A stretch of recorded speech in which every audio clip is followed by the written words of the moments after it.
अब मैं दावत देना चाहूँगा रफ़ीक गबोल को कि वो आएँ अपने ख्यालात का इज़हार करें।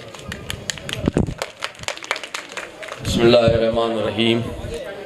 अस्सलाम वालेकुम तमाम मौजूदीन, सरदारज़ादा असद नबील गबोल साहब, अली नियाज़ी साहब, अजीज़ुल्लाह साहब, हमीद गबोल साहब, वाइस चेयरमैन सुराब कोट टाउन इमरान साहब, गुल मोहम्मद बिरोई साहब, राशिद गबोल साहब, साजिद साहब और दीगर मौजूदीन, अस्सलाम वालेकुम।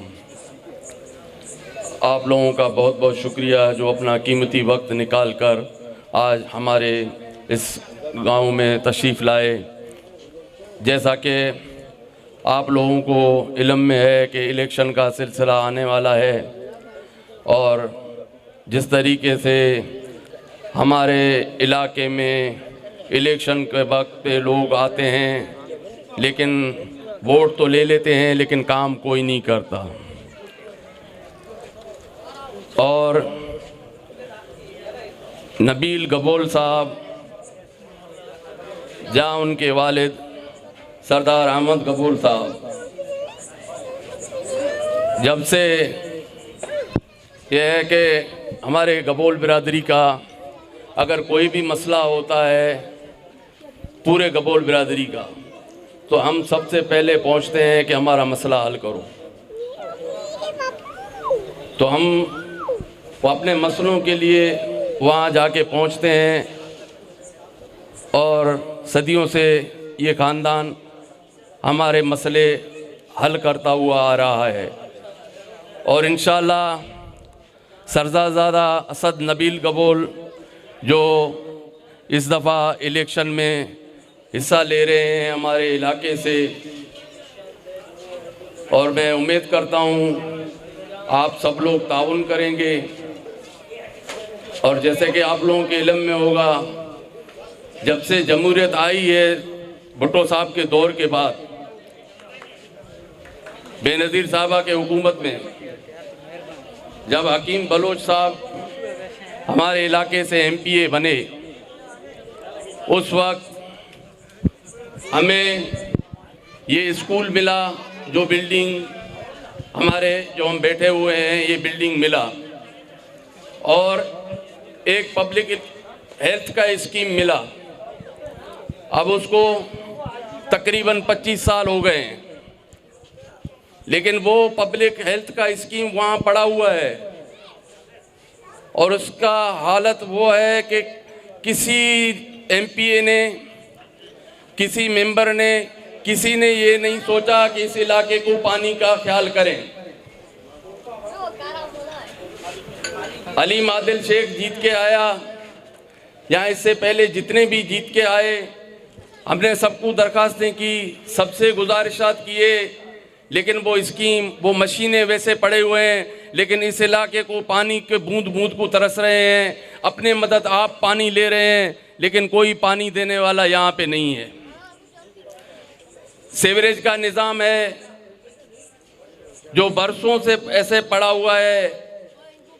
जब नाजिम पहली दफ़ा बने, क्योंकि हमारा अपना गबोल बना, अब्दुर्रहीम गबोल, जो अपना गबोल था, मैं कहने का मकसद ये है कि अपना कौम का आदमी था, तो अपने कौम के आदमी के दर्द होता है दिल में अपने कौम के लिए।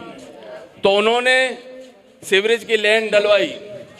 उसके बाद कितने यहाँ पे नाजिम आए, वाइस चेयरमैन आए या कोई भी आया, ना किसी ने कोई सीवरेज डाल के दिया, ना कोई लाइट, एक बल्ब भी लगा के नहीं दिया। इस तरीके से कहने का मकसद ये है कि MPA भी आए, मेंबर भी आए, चेयरमैन भी आए, किसी ने कोई काम नहीं किया और हम लोग दरखास्तें देते रहे, किसी ने कोई ख्याल नहीं किया। और नबील गबोल साहब से हम दरखास्त करते रहे कि इस इलाके से इलेक्शन लड़ें, लेकिन नबील गबोल साहब को लयारी से टिकट मिलता रहा, क्योंकि यहाँ से कोई टिकट मिल नहीं रहा था। और असद साहब उस टाइम या नादिर साहब टिकट इलेक्शन लड़ने के उस टाइम छोटे थे, नहीं लड़ सकते थे, लेकिन अल्हम्दुलिल्लाह अब वो उस काबिल हो गए हैं कि इलेक्शन लड़ें। तो अभी असद नबील गबोल साहब इस दफ़ा इलेक्शन लड़ रहे हैं और मैं अपने कौम से दरख्वास्त करूंगा, अभी जो मैंने गुजारिशात आपके सामने रखे हैं, ये हाल है हमारे इलाके का। और इंशाअल्लाह असद साहब अगर आएंगे तो जिस तरीके से आप लोग बड़े तो सबको इल्म है, लेकिन बच्चों को भी ये इल्म है कि आपके छोटे से छोटा काम होता है या बड़े से बड़ा काम होता है, तो आप लोग सब ये कहते हो कि नबील के पास चलो मसला हल कराएगा। तो ये नबील साहब का ही साहबजादा है, इंशाअल्लाह ये नबील से बढ़कर आप लोगों के लिए काम करेगा। और मैं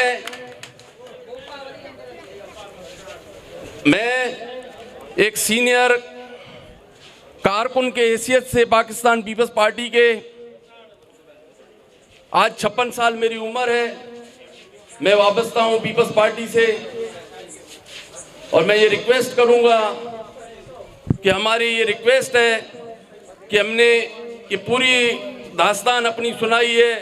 सबसे पहले हमारा पब्लिक हेल्थ का जो स्कीम है वो 15 साल पीपल्स पार्टी का गवर्नमेंट रहा है, मैंने एप्लीकेशनें दी हैं। मैं इस गोट का मैंने एसोसिएशन रजिस्टर्ड कराया है, नौजवान संघर्ष सोशल डेवलपमेंट ऑर्गेनाइजेशन, उनका मैं प्रेसिडेंट हूँ।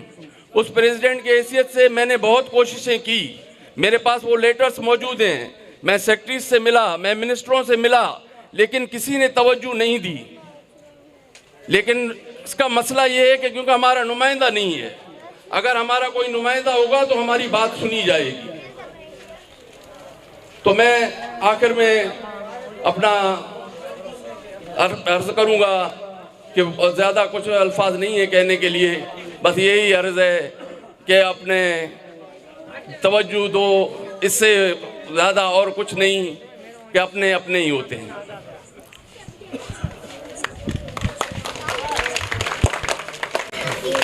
बहुत शुक्रिया। ये थे रफ़ीक अहमद गबोल साहब।